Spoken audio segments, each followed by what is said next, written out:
new shit. Oh shit. With 12-year-old furniture in their house, dusty as shit. So you have all kinds of potential income streams laid at your feet once you know how to do this. You could be in fund management, you can be in prop firm, you can educate, you can do signal services, you can do YouTube channels. I mean, there's nothing limiting you once you learn how to do this the right way, and you can manage yourself efficiently, effectively, and manage risk properly. There isn't a living soul on this planet that wouldn't be at least interested in see what you're doing. They don't have to subscribe to your views of it. For people that don't, look at it this way. For people that couldn't afford my mentorship, they still watch my videos on YouTube.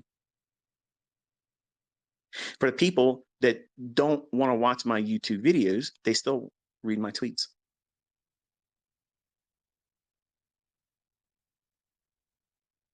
Doesn't matter. You have an audience. I have an audience.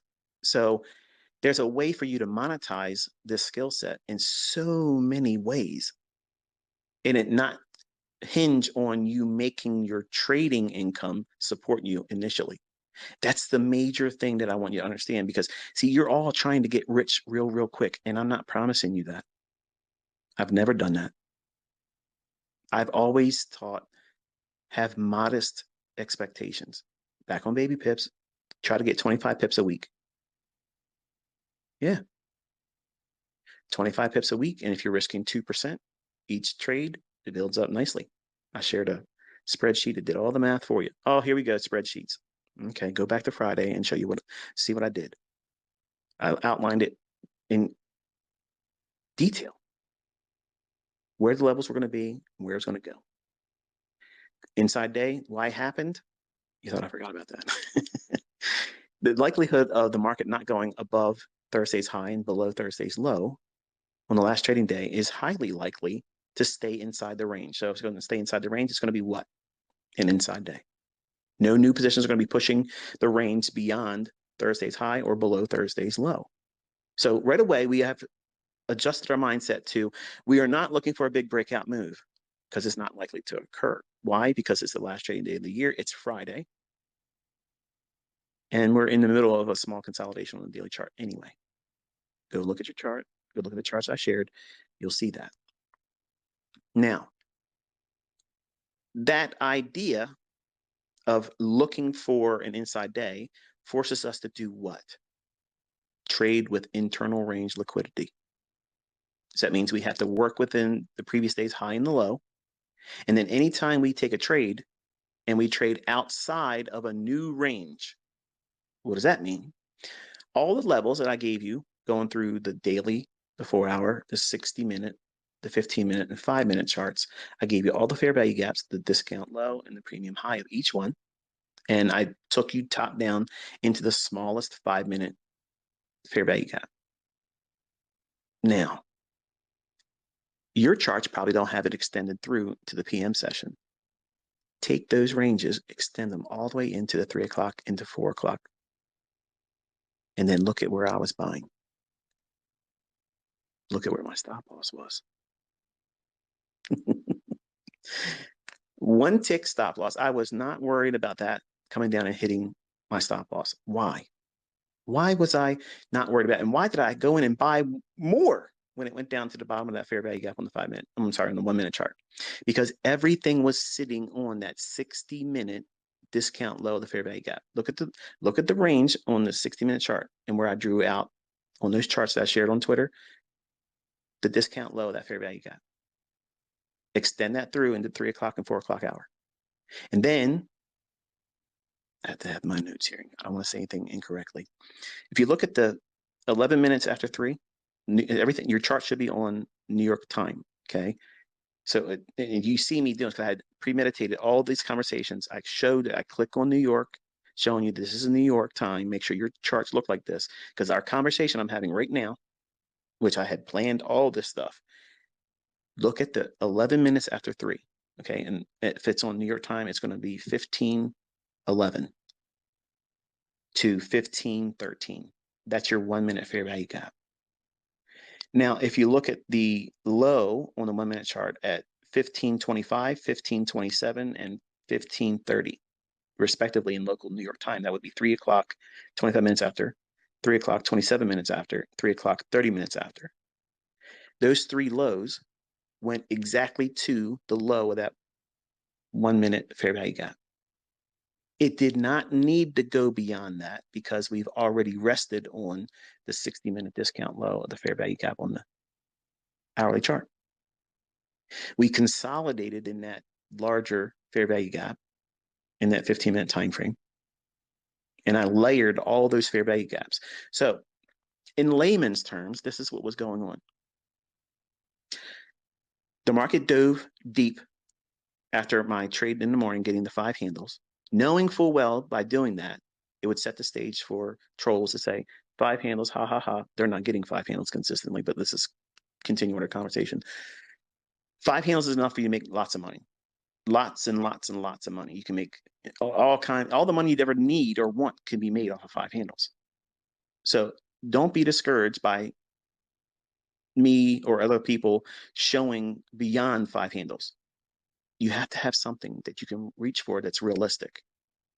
So what happens if you get 5 handles? Trust me, I know I'm going to continue on with the whole why I did not get stopped out. But I have to make this point here. Like I said, I got notes, folks. I'm not going to leave anything untouched.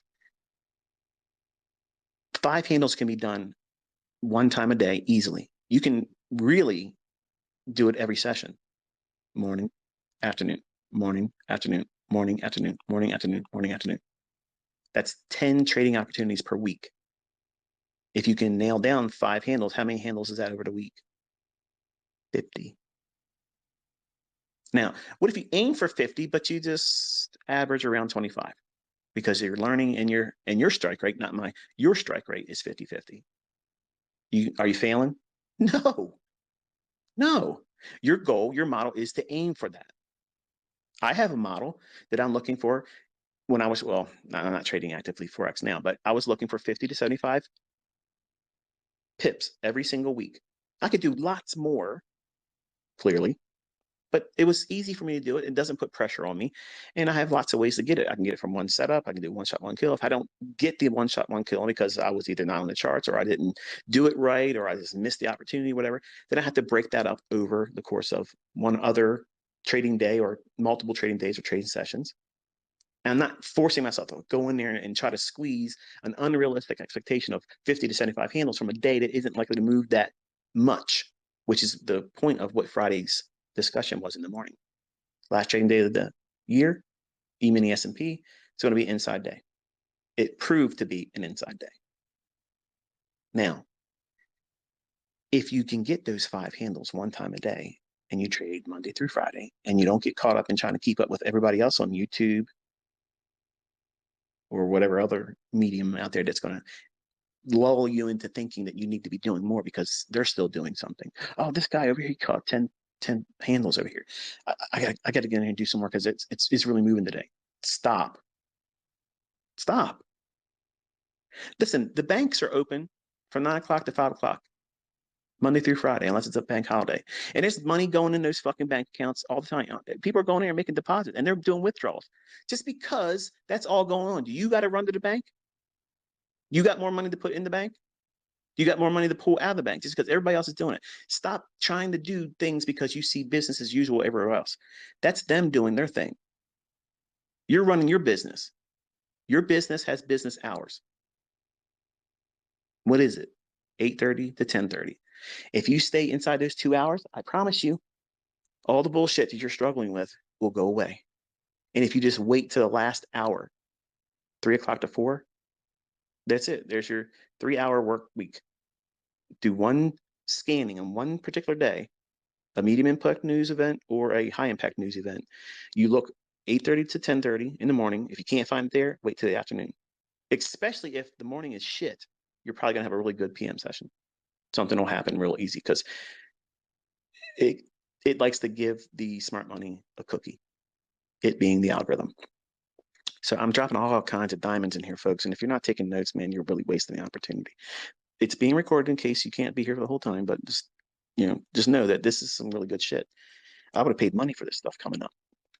I actually did lots of it. I lost lots of money in accounts learning this shit. So, but 5 handles, if you do that every single day, that's 25 handles a week.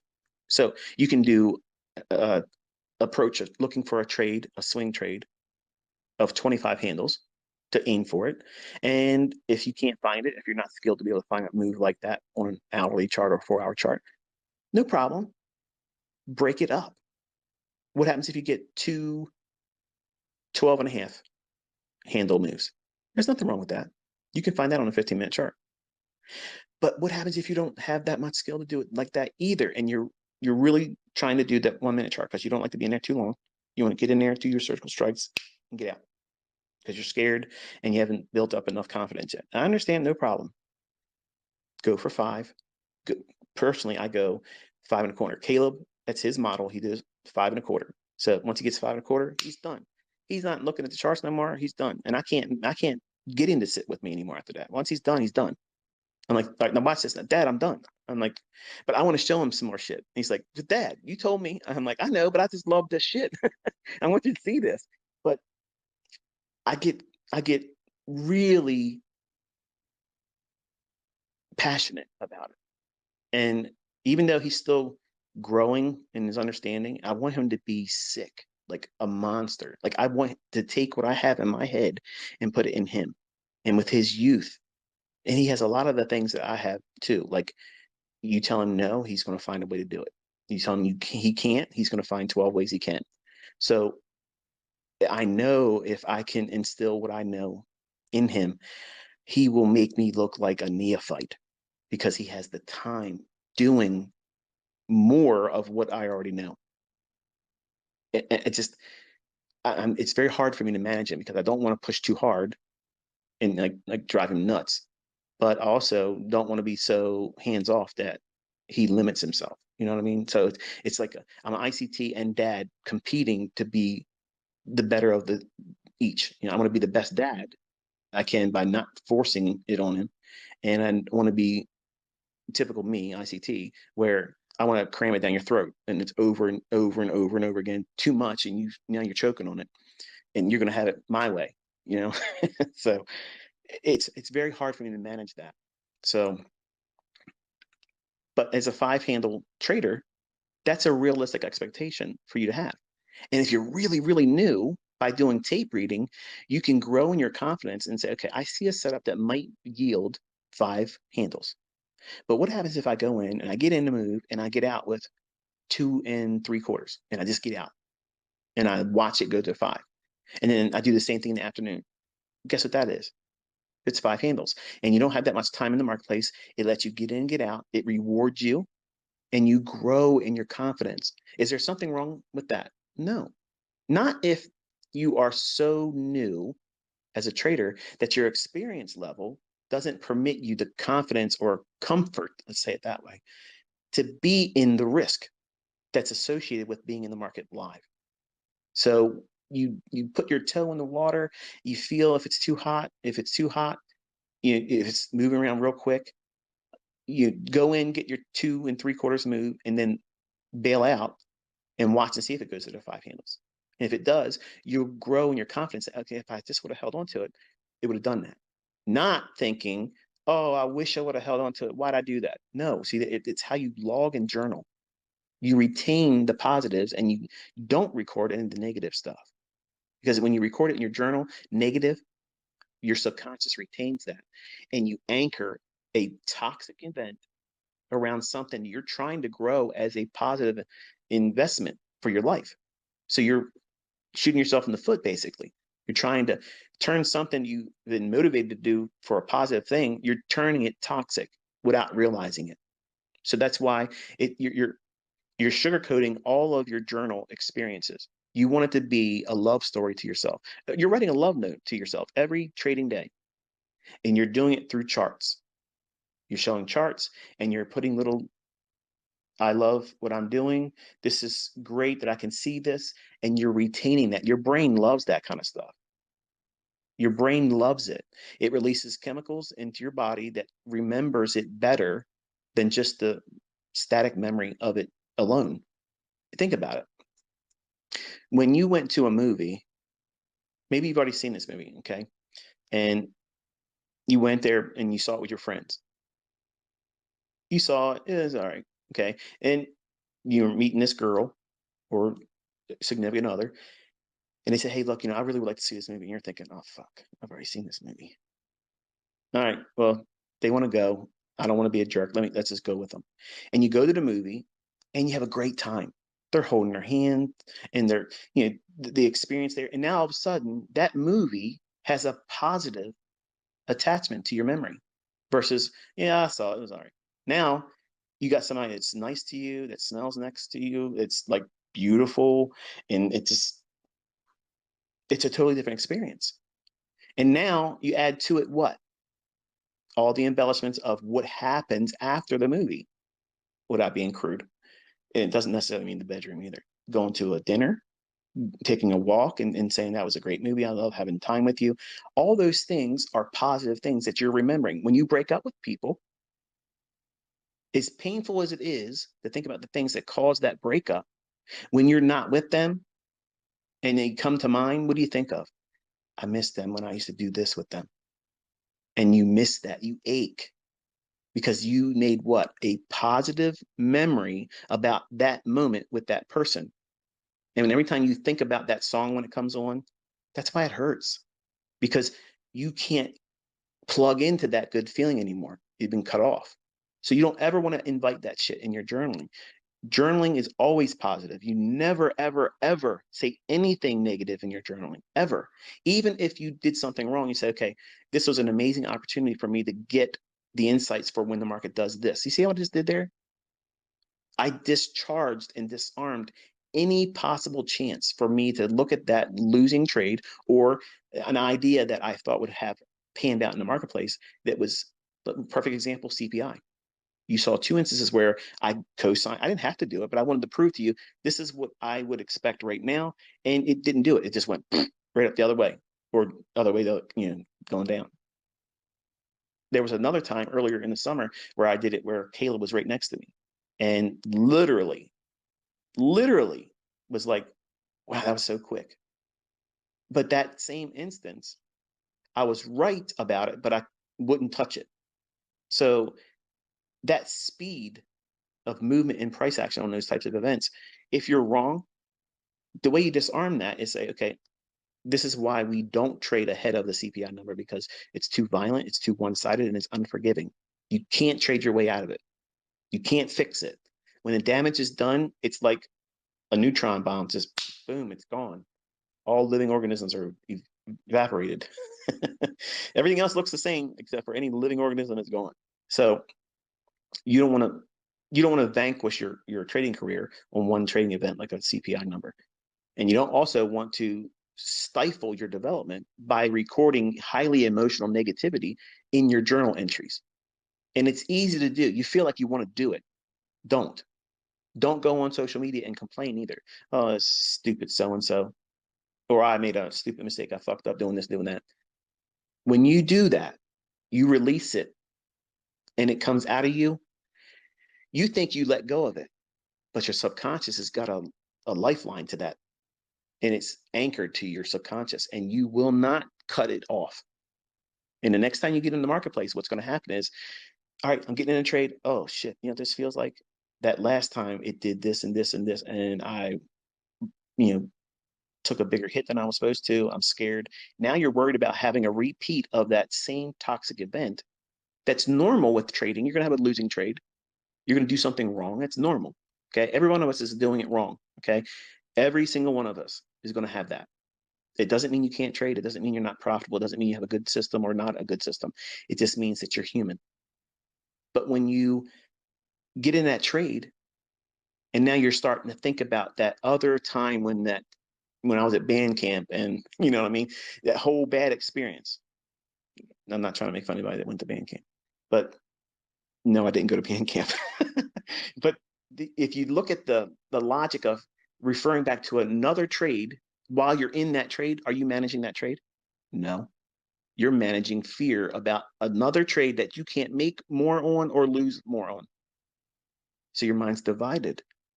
So the way you avoid all that shit is not to give it any energy in your journal. You take every experience, positive or negative, profitable or negative, a loss, and you make it an instructive, positive installment in your development. When does your development stop? When you're dead. I'm improving myself day by day, week by week. I'm a better mentor today than I was when I first started teaching as a young man before I should have been teaching. I'm not the best. In fact, I know I'm not the best mentor. I'm not. My trading is the best, and my ability to read prices is the best, but I'm not the best teacher. I wish I was better than I am, and I'm trying to be better than I am. But I guess we'll find out if this is an improvement in 2023 or not. But that 5 handles is plenty, and you can split it up and make your whole 25 handle career on multiple trades or one individual trade in the morning that gets 5 handles and you're done for the whole day. That releases you from all of the expectations of being in front of these charts longer than it's necessary, which is good. You want to limit that. So if you get your trade 5 handles when you're first starting out, turn the charts off. Look at everything afterwards in hindsight. Don't be lured into doing more because something moves around quick. You don't want to add to what's already been given to you, and that's your goal. Stop. That's what profitable trading is. Having a goal, a business model. Okay. We call it a trading model, but it's a business model. Foot Locker don't go out there and say, you know what, we're doing so well selling shoes.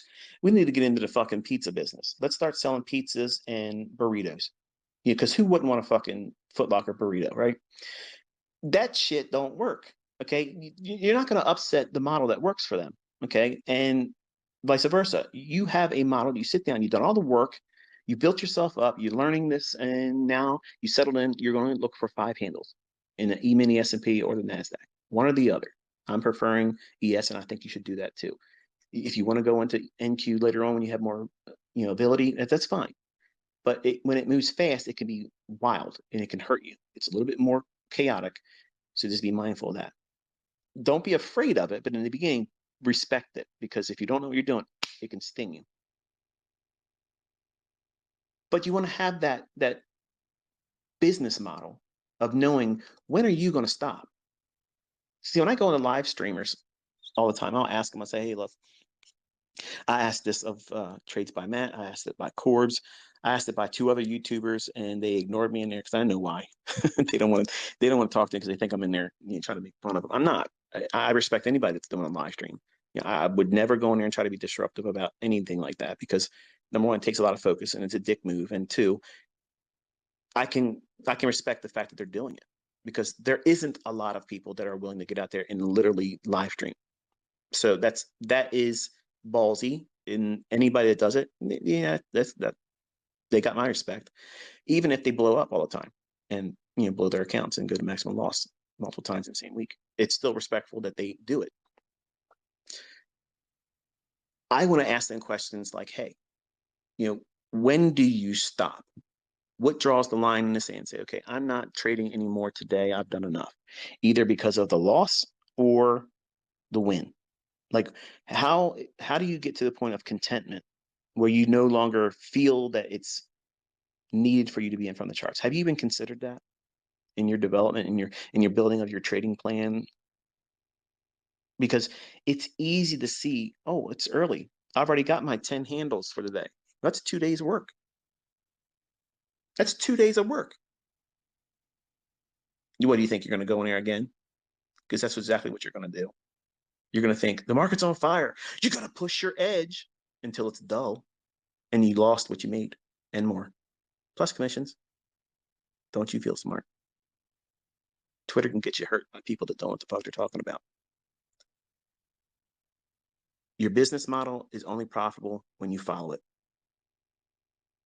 Your trading plan is only profitable when you follow it.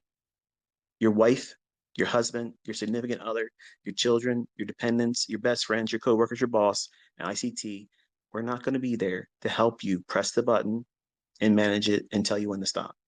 That's personal responsibility. And all of that rests on your shoulders. And if you're not in tune with the things that will lure you into dumb shit, gambling, going in there one more time, you got a good day. You made $1,000. You didn't try to make $1,000. It just happened, fell right in your hands. Don't look at that as, oh shit, I'm way better than I thought I was. Fuck, I've been thinking about this all this time, thinking I wasn't that great. Look how good I am. I'm gonna go out there and do this 5 more times because shit, that's $6,000. Who doesn't want a $6,000 day? And then all of a sudden, you're looking at your account, it's gone. I've done that. I've done it. I've done that. Okay, so you have to know when you're going to pull the plug. And we're going to talk about that real time in 2023. What changes the the landscape, if you will, of the chart that says, you know what, it might move a little bit more, but I'm not interested anymore. I'm done. And that's going to piss people off. I'm like, well, why do you? And there you'll see them. They'll come in afterwards. Oh, but look at this move here that you didn't take, and I took this trade. Good for you. Well done. Good for you. I'm not going to shoot that down, but don't come at me because you found something that outside what I'm willing to take a trade on. That doesn't mean shit. It just means that you found the setup and you engaged it. Well done. That's exactly what traders are supposed to do. Find an independent setup that they took on themselves and they manage the risk. And if it was profitable, great. The point is, I'm teaching people that don't know what the fuck they're doing. How do you go into this and do it right?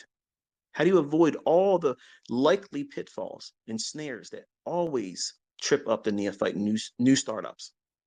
See, you don't even know what you're likely to fall a victim to because you're too new. You have no idea how you're going to hurt yourself because you've never done it before. You got to learn from somebody that's done those things to themselves and learn from them. Not, yeah, just learn how to trade. I'm funded. Let me show you how to do. Fuck that. No way. No, no, no, no, no, no, no, no way. I don't want a new surgeon cutting on me. Okay. Yeah, this guy's great. He was the he was the highest in our class, the graduating class. He got the highest grades. This is his first operation. The fuck it is. Not with me, it ain't. Goodbye. I'm out of there. See you later. Give me some old guy, okay, or old lady that's been doing it for a long time. I don't give a shit. Okay. They can shake their hands a little bit even. Okay. I'll rather have that instead of the person just came out of school. No, thank you. You don't have it yet. I'm not letting you cut me up. So when you're listening to someone that's teaching you, you don't want new experience teaching you. New experience is something to observe. You can appreciate it from afar where it can't hurt you, but you do not allow that to control any of your finances or the decisions thereof. Okay, because as good as anyone might be, because when I first came out, once I hit the ground running and got over the initial shock and awe of not knowing what the hell I was doing, I got a good lick in the marketplace. And outwardly looking in, you would have thought I had everything figured out. And to be honest with you, I thought I did too, because the market just kept going up. And as a 20-year-old, man, that's the worst thing that can ever happen, is because now you think you you figured it out. Let me be honest with you. I hate, I loathe, I can't fucking stand when people call me the goat or the king. Okay, and please don't ever refer to me as a god. I'm not. It pisses me off. If I see it, I'm going to delete you and ban your account. Okay, I don't think it's funny. I don't think it's cute. It pisses me the fuck off. So why? Why do I have this disdain for that? Number one, everybody else wants to be called that, and undeservingly. I believed I was when I was 20. I believed I was. And in 9 months of luck, gone instantly, reality check, and 1993 was